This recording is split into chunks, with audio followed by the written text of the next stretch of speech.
നമസ്കാരം. അർജുൻ ആൻഡ് അസോസിയേറ്റ്സിലേക്ക് ഏവർക്കും സ്വാഗതം. കഴിഞ്ഞ കുറച്ച് എപ്പിസോഡുകളിൽ ഞാൻ വാസ്തുവിദ്യയായിട്ട് ബന്ധപ്പെട്ട കുറച്ച് പ്രാരംഭ കാര്യങ്ങൾ സംസാരിക്കുകയും പറയുകയും ചെയ്യുകയുണ്ടായി. ഇന്ന് ഞാൻ ഇവിടെ തുടങ്ങാൻ ഉദ്ദേശിക്കുന്നത് ഞാൻ തന്നെ വരച്ച് ഡിസൈൻ ചെയ്ത് വാസ്തുവിദ്യ അനുസരിച്ചിട്ട് ഞാൻ ചെയ്ത വീടിൻ്റെ പ്ലാനും അതിൻ്റെ വാസ്തുപരമായിട്ടുള്ള കാര്യങ്ങളും വിശദീകരിച്ച് നിങ്ങളോട് സംസാരിക്കാനാണ് ഉദ്ദേശിക്കുന്നത്. അതുകൊണ്ടുള്ള പ്രധാന കാര്യം ഞാൻ രണ്ട് കാര്യങ്ങളാണ് ഉദ്ദേശിക്കുന്നത്. ഒന്ന്, ഇപ്പോൾ ഞാൻ വർഷങ്ങളോളം ഒരുപാട് വീടിൻ്റെ പ്ലാൻ തയ്യാറാക്കി ആ പ്ലാൻ പ്രകാരം തന്നെ ധാരാളം വീടുകൾ വെച്ചു കൊടുത്ത ഒരാളും കൂടെ എന്നുള്ള ഒരു രീതിയിൽ ഇതിൻ്റെ അനുഭവം കൂടി നമുക്ക് പങ്കുവയ്ക്കാൻ പറ്റും ഈ ഒരു സെഗ്മെൻറ്റിൽ കൂടി. അപ്പോൾ അതിന് ഞാൻ ഉദ്ദേശിക്കുന്ന വീടും പ്ലാനും എന്നുള്ള ഒരു തലക്കെട്ടിലാണ് ഞാൻ അതിനെപ്പറ്റി പരിചയപ്പെടുത്താൻ ഉദ്ദേശിക്കുന്നത്. അപ്പോൾ ഇന്ന് ഞാൻ പണിത ഒരു വീട് എങ്ങനെയാണ് അത് വാസ്തുപരമായിട്ട് ഞാൻ ചെയ്തതും അതിലെന്തെല്ലാം അംശങ്ങൾ വാസ്തുവിൻ്റെ എന്തെല്ലാം കാര്യങ്ങൾ എനിക്ക് അതിനകത്ത് ഉൾപ്പെടുത്താൻ കഴിഞ്ഞു എന്ന് നമുക്ക് പരിശോധിക്കാം. ഒന്ന്, നമുക്കൊരു പറമ്പ് അല്ലെങ്കിൽ ഒരു സ്ഥലം വീട് വയ്ക്കാനായിട്ട് നമുക്കൊരു പ്ലോട്ട് കിട്ടുമ്പോൾ ആദ്യമായിട്ട് ആ പ്ലോട്ട് എങ്ങനെയുള്ളതാണ് അതൊക്കെ നമുക്ക് വാസ്തുവിദ്യയിൽ വളരെയധികം വിശാലമായിട്ടുള്ള അറിവുകൾ നമുക്ക് തന്നിട്ടുണ്ട്. അതെല്ലാം കൂടി നമുക്ക് ഒരുമിച്ച് പറഞ്ഞു പോകാൻ പറ്റില്ല. എങ്കിൽ ഞാൻ ഈ ഓരോ പ്ലാനും പരിചയപ്പെടുത്തുന്നതോടൊപ്പം തന്നെ അതിൻ്റെ വാസ്തുപരമായിട്ടുള്ള കാര്യങ്ങളും അതിൽ ഞാൻ എങ്ങനെയാണ് പ്രായോഗികമായിട്ട് പ്രാക്ടിക്കലായിട്ട് ഇതിൽ അത് കൈകാര്യം ചെയ്തിട്ടുള്ളതെന്നുള്ള നമുക്ക് ഇതിൽ നിന്ന് കാണുമ്പോൾ തന്നെ നമുക്ക് ശ്രദ്ധിക്കാനും മറ്റുള്ളവർക്ക് അത് മനസ്സിലാക്കാനും കഴിയും എന്ന് ഞാൻ വിശ്വസിക്കുന്നു. ഇന്ന് ഞാൻ പരിചയപ്പെടുത്താൻ ഉദ്ദേശിക്കുന്ന ഈ വീട് ഒരു ഇത്തിരി നല്ല വീടാണ്. ഒരു 10,000-7,000 സ്ക്വയർ ഫീറ്റുള്ള ഒരു നല്ല 4 കെട്ടിൻ്റെ പ്ലാനാണ് ഞാൻ ഇന്ന് നിങ്ങളോട് പരിചയപ്പെടാൻ ഉദ്ദേശിക്കുന്നതും അതിൻ്റെ കാര്യങ്ങളാണ് ഞാൻ സംസാരിക്കാൻ ഉദ്ദേശിക്കുന്നത്. അപ്പോൾ അതിന് മുൻപായിട്ട് ഈ വാസ്തുപരമായിട്ട് അതിൽ ചില കാര്യങ്ങൾ ഒരു പോയിൻ്റും കൂടെ ഞാൻ ഓർമ്മിപ്പിക്കുന്നു. ഒരു പ്ലോട്ട് അല്ലെങ്കിൽ ഒരു വീട് വയ്ക്കാനായിട്ടുള്ള ഒരു സ്ഥലം എത്രയോ ആയിക്കോട്ടെ, അത് നമുക്ക് ഏക്കർ വളരെ വലുപ്പം കൂടിയ വസ്തുവുണ്ട്, അതോടൊപ്പം ചെറിയ വസ്തുക്കൾ കാണും, പ്ലോട്ടുകൾ കാണും. അപ്പോൾ അതിൽ വലുപ്പം കൂടിയ ഇത് ഒരു ഏകദേശം 2 ഏക്കറോളം വരുന്ന ഒരു സ്ഥലത്താണ്, ഒരു പ്ലോട്ടിലാണ് എനിക്ക് ഇങ്ങനെ ഒരു വീട് വയ്ക്കാനുള്ള ഒരു സാഹചര്യം കിട്ടിയത്. അതിൽ വാസ്തുപരമായിട്ട് ഞാൻ എങ്ങനെ ആ പ്ലാന് തയ്യാറാക്കി ആ വീട് പണി പൂർത്തിയാക്കി എന്നുള്ളത് ചുരുങ്ങിയ സമയം കൊണ്ട് നമുക്കിതൊന്ന് മനസ്സിലാകും. വിശാലമായിട്ട് ആ വീടിൻ്റെ ഇൻറ്റീരിയറും അതിൻ്റെ കൺസ്ട്രക്ഷനൊക്കെ നമുക്ക് ഇനിയൊരു അവസരത്തിൽ നമുക്ക് പരിചയപ്പെടുത്താൻ എനിക്ക് കഴിയും. ഇപ്പോൾ ആദ്യം ആ വീടും പ്ലാനും എന്നുള്ള തലക്കെട്ടിൽ നമുക്കതിലേക്ക് പോകാം. പ്ലോട്ട് നമ്മൾ തിരഞ്ഞെടുക്കുമ്പോൾ വാസ്തുപരമായിട്ട് നമ്മൾ അറിഞ്ഞിരിക്കേണ്ട ഒരു പ്രധാന ഒരു വിഷയം എന്തെന്ന് പറഞ്ഞാൽ ആ പറമ്പിൻ്റെ വിസ്തീർണം അല്ല വലിപ്പമാണ്.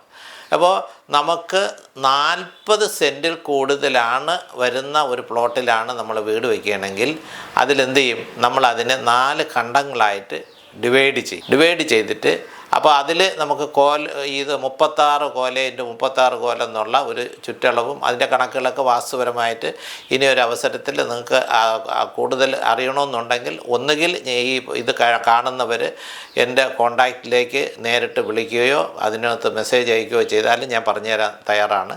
പക്ഷേ അത് ഇപ്പോൾ ഞാൻ ഈ ഒരു പറമ്പെന്ന് പറഞ്ഞാൽ 2 ഏക്കറിനകത്ത് ഉള്ള ഒരു സ്ഥലത്തായതുകൊണ്ട് ഈ നിയമം പാലിച്ചല്ലേ നമുക്ക് വാസ്തുപരമായിട്ട് പ്ലാൻ വരയ്ക്കാൻ പറ്റുള്ളൂ. അപ്പോൾ അതനുസരിച്ചിട്ട് ഞാൻ എങ്ങനെ ചെയ്തിരിക്കുന്നു എന്നുള്ളത് ഞാൻ വിശദീകരിക്കാം. ഒന്ന്, ഇത് ഒരു 2 ഏക്കർ കൂടുതലായതുകൊണ്ട് കൃത്യമായിട്ട് നമ്മൾ വാസ്തുപരമായിട്ട് വലിയ പറമ്പിനെ ഡിവൈഡ് ചെയ്യുന്ന റൂൾസ് അനുസരിച്ച് തന്നെയാണ് ചെയ്തിരിക്കുന്നത്. അപ്പോൾ അതിൽ 4ആയിട്ട് അതിനകത്ത് 2 മധ്യസൂത്രമുണ്ട്.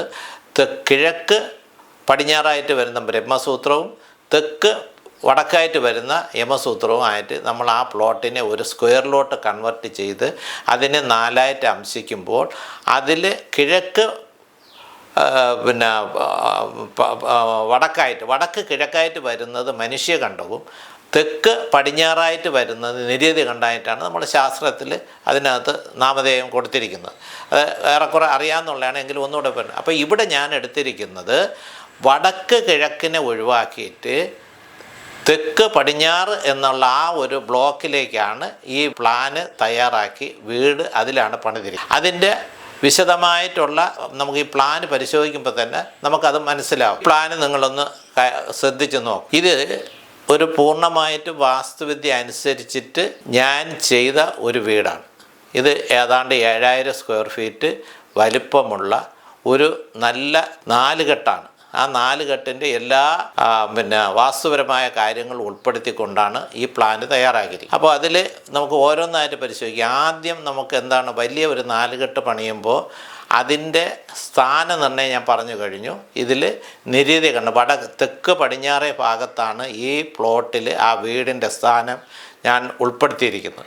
അത് കഴിഞ്ഞിട്ട് അതിന് എങ്ങനെയാണ് വാസ്തുപരമായിട്ട് ആ പ്ലാൻ തയ്യാറാക്കി അതിൽ വീട് പൂർത്തീകരിച്ചിട്ടുള്ളതെന്നും കൂടെ നമുക്ക് ഓരോന്നായിട്ട് പരിശോധിക്കാം. ഒന്ന്, ആ റോഡിൽ നിന്ന് ഇറങ്ങി വരുമ്പോൾ ഈ പറമ്പ് വളരെ വലുതായതുകൊണ്ട് ആ പൊസിഷൻ കറക്റ്റ് ചെയ്ത് അവിടെയാണ് പ്രധാന ഗൃഹം നമുക്ക് വരുന്നത്.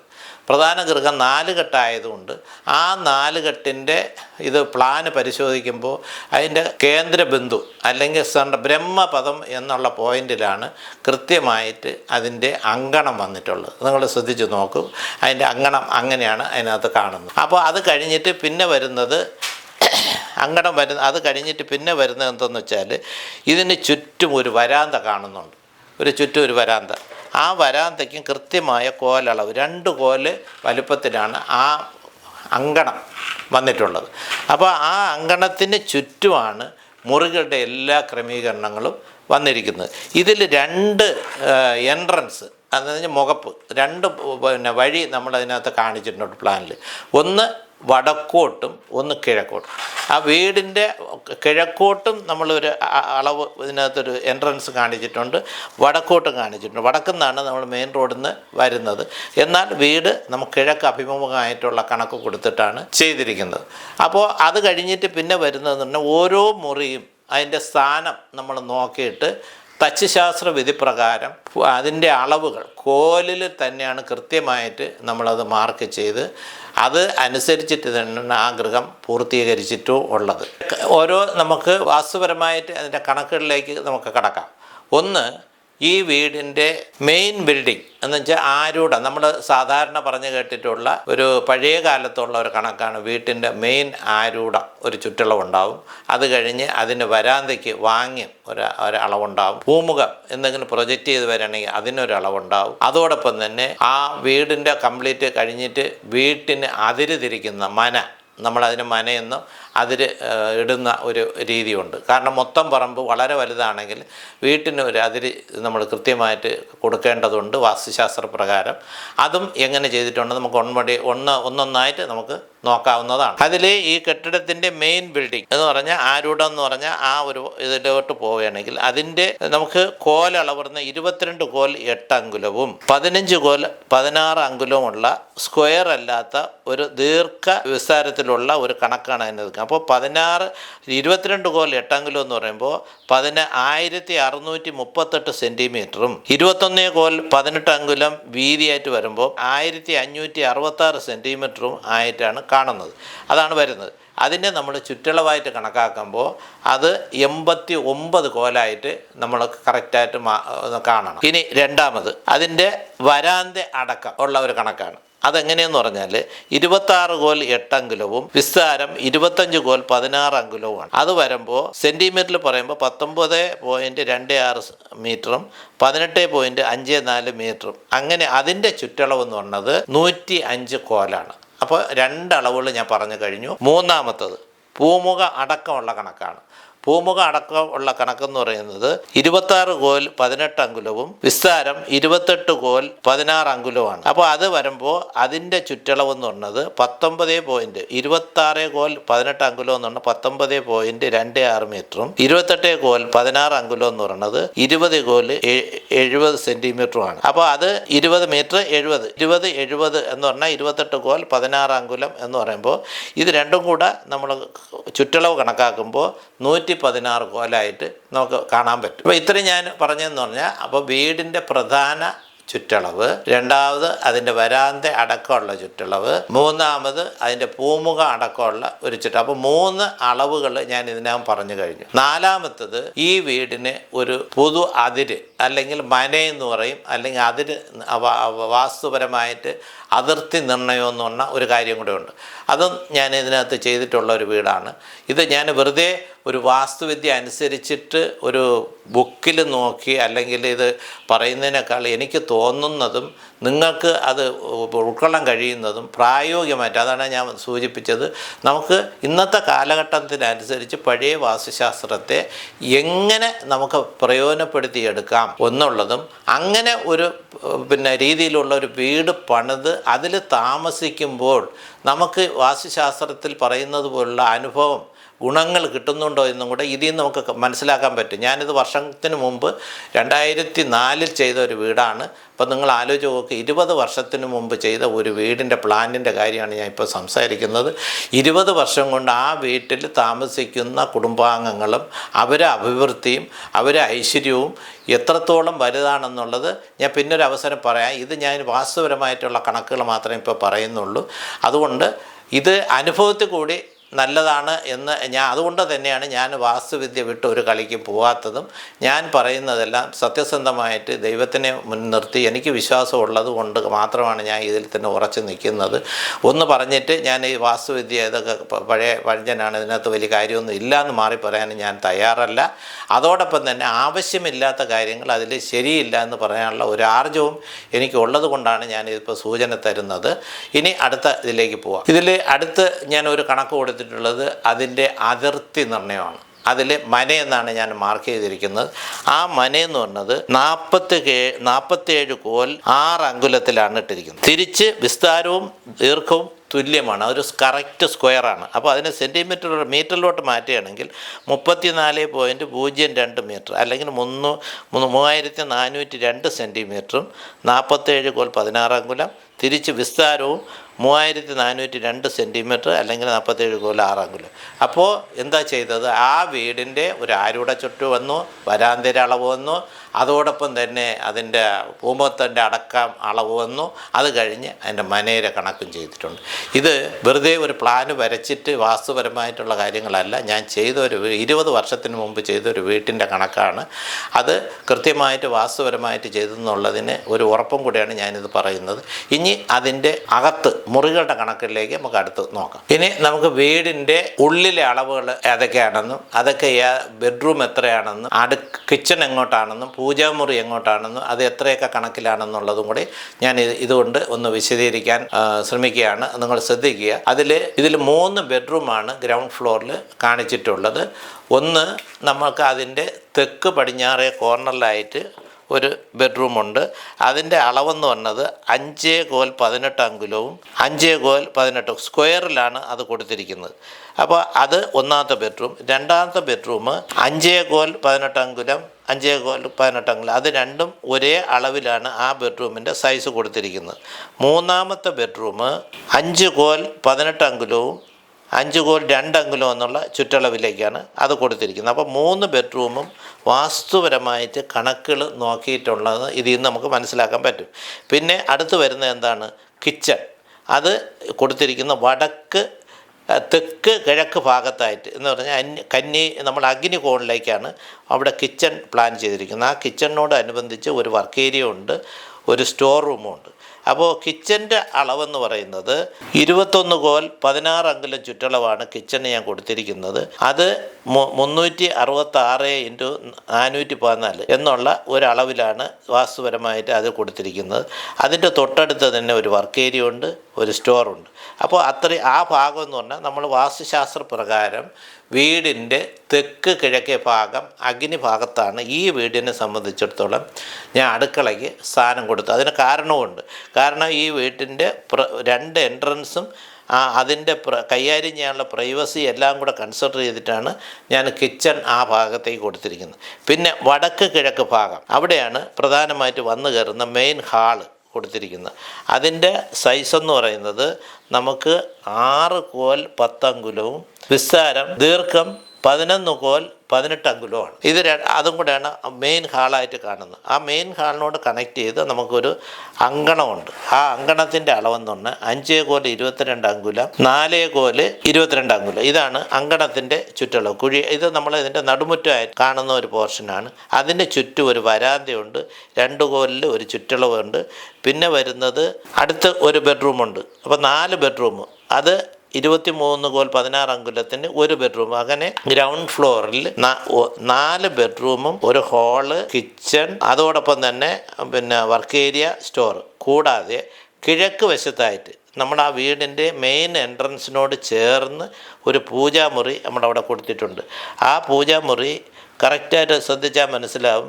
2 കോൽ 2 അങ്കുലവും 3 കോൽ 4 അങ്കുലത്തിനുള്ള ചുറ്റളവിലാണ് പൂജാമുറി കൊടുത്തിരിക്കുന്നത്.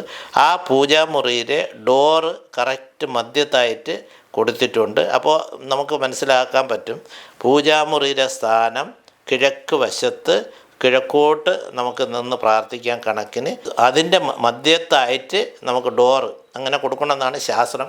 എല്ലായിടത്തും നമുക്കത് പാലിക്കാൻ പറ്റില്ലെങ്കിലും കഴിയുന്നിടത്തോളം നമ്മൾ ഒരു പ്ലാൻ വരച്ച് ചെയ്യുമ്പോൾ വാസ്തുശാസ്ത്രപരമായിട്ട് തന്നെ ഇത് ചെയ്യാൻ പറ്റും എന്നുള്ളതാണ് ഞാൻ ഈ പ്ലാൻ കൊണ്ട് ഉദ്ദേശിക്കുന്നത്. അപ്പോൾ ഇത് കഴിഞ്ഞിട്ട് നമുക്ക് അടുത്ത് ഇതിൻ്റെ ചുറ്റളവിലേക്ക് പോകും. അപ്പോൾ പ്രധാന വീടിൻ്റെ അളവും കണക്കും കഴിഞ്ഞിട്ട് പിന്നെ വരുന്നത് ഇതിൻ്റെ വരാന്തയാണ്. ആ വരാന്ത 2 കോൽ അളവിലാണ് 4 ചുറ്റും വരാന്തയുള്ള ഒരു വീടാണിത്. ഇത് 4 ചുറ്റും വരാന്ത ഉള്ള ഒരു വീടാണ്. അങ്ങനെ അപൂർവം 4 കെട്ടുകൾ നമുക്ക് കേരളത്തിൽ പലയിടത്തും പഴയ കാലത്ത് ഉണ്ടായിട്ടുണ്ട്. വളരെ അപൂർവമായിട്ടേ അതുള്ളൂ. പക്ഷേ ഇത് ഞാൻ ചെയ്ത ഏറ്റവും നല്ല ഒരു 4 കെട്ട്. ഇതുപോലെ ഞാൻ 4 ചുറ്റും വരാന്തയുള്ള ധാരാളം വീടുകൾ വേറെ ചെയ്തിട്ടുണ്ട്. അത് ഇനി വരുന്ന ദിവസങ്ങളിൽ നമുക്ക് അതിൻ്റെ കണക്കിലേക്കും അതിൻ്റെ പ്ലാനിലേക്കും നമുക്ക് പോകാൻ പറ്റും. ഇതിൽ 4 ചുറ്റും വരാന്ത കൊടുത്ത് അതിൻ്റെ ചുറ്റളവിൻ്റെ കാര്യം ഞാൻ നേരത്തെ സൂചിപ്പിച്ച് കഴിഞ്ഞു. അത് കഴിഞ്ഞിട്ടാണ് പിന്നെ വരുന്ന മനയുടെ കണക്കും വന്നിട്ടുള്ളത്. അപ്പോൾ ഞാൻ ഇത്രയും സമയം ആ വീടിനെ പറ്റിയുള്ള കണക്കും അതിൻ്റെ അളവുകളെ പറ്റിയുള്ള ഒരു ഏകദേശ രൂപമാണ് പറഞ്ഞത്. അപ്പോൾ ഇനി നമുക്ക് അതിൻ്റെ 3 അളവുകൾ ഞാൻ ഒന്നുകൂടെ റിപ്പീറ്റ് ചെയ്യുന്നു. അതിൻ്റെ ആരൂഢം അല്ലെങ്കിൽ മെയിൻ ബിൽഡിങ്ങിൻ്റെ കണക്ക്, 2ാമത് വരാന്ത അടക്കമുള്ള അതിൻ്റെ ചുറ്റളവ്, 3ാമത് പൂമുഖ അടക്കമുള്ള ചുറ്റളവ്, 4ാമത് മനയുടെ ചുറ്റളവ്. ഇതിൻ്റെ എല്ലാത്തിൻ്റെയും കോലളവും കൂടെ ഞാൻ സൂചിപ്പിച്ച് കഴിഞ്ഞു. ഇനി ഈ മന തിരിക്കുന്നതിനും ഒരു പ്രത്യേകതയുണ്ട്. ഇത്തരം വീടുകൾ ചെയ്യുമ്പോഴത്തേക്ക് അതിനെ ഒരു വാസ്തുശാസ്ത്രപരമാണ് നിങ്ങളത് കാണുന്നതെങ്കിൽ ഞാൻ ഈ പറയുന്ന കാര്യങ്ങൾ കൂടി ശ്രദ്ധിച്ച് ചെയ്യണം. ഞാൻ ഓരോന്നായിട്ട് പറയാം. ആദ്യം അതിൻ്റെ കിഴക്ക് വശം ഈസ്റ്റിൽ ഞാൻ മന തിരിക്കുന്നതിന് കൊടുത്തിരിക്കുന്ന വീടിൻ്റെ മെയിൻ വീട്ടിൽ നിന്ന് 12 കോൽ 20 അങ്കുലവും എന്ന് വെച്ചാൽ സെൻറ്റിമീറ്ററിലാണെങ്കിൽ 924 സെൻറ്റിമീറ്ററും, അത് സൗത്ത് സൈഡിനാണെങ്കിൽ 9 കോൽ 14 അങ്കുലവും 690 സെൻറ്റിമീറ്ററും, നോർത്ത് സൈഡിൽ 10 കോൽ 16 അങ്കുലം എന്ന് വെച്ചാൽ 768 സെൻറ്റിമീറ്ററും, വെസ്റ്റിലാണെങ്കിൽ 8 കോൽ 10 അങ്കുലവും എന്ന് പറഞ്ഞാൽ 606 സെൻറ്റിമീറ്ററും ഉള്ള ഡിസ്റ്റൻസ് ഇട്ടിട്ടാണ് അല്ലെങ്കിൽ കോൽ അളവ് വെച്ചിട്ടാണ് അതിനെ 47 കോൽ 6 അങ്കുലം അല്ലെങ്കിൽ 34.02 സെൻറ്റിമീറ്ററായിട്ട് ഇതിൻ്റെ മനയുടെ കണക്കും പൂർത്തീകരിച്ചിട്ടുള്ളൂ. അപ്പോൾ ഇതിൽ നിന്ന് ഒരു കാര്യം ഞാൻ പറയുന്നത് എന്താണെന്ന് വെച്ചാൽ വാസ്തുശാസ്ത്ര പ്രകാരം ആണ് നമ്മളൊരു വീട് പണിയുന്നെങ്കിൽ വെറുതെ നമ്മൾ വീടിൻ്റെ കന്നിമൂലയും കക്കൂസും പൂജാമുറിയിലെ കാര്യങ്ങൾ മാത്രം പറഞ്ഞാൽ പോരാ.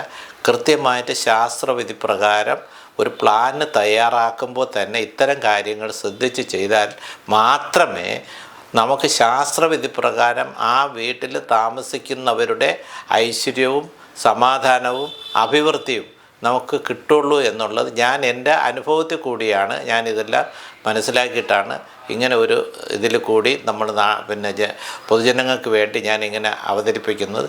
ഇനി വരും ദിവസങ്ങളിൽ ഓരോ വീട് ഞാൻ ചെയ്ത ചെറുതും വലുതുമായിട്ടുള്ള വീടുകൾ, ആ വീട് എത്ര സെൻറ്റിലാണ്, എത്ര സ്ക്വയർ ഫീറ്റിലാണ്, അത് എങ്ങനെയാണെന്നുള്ളത് വരും ദിവസങ്ങളിൽ ഈ സെക്ഷനിൽ കൂടി വീടും പ്ലാൻ എന്നുള്ള സെക്ഷനിൽ കൂടി നമുക്ക് പരിചയപ്പെടാം.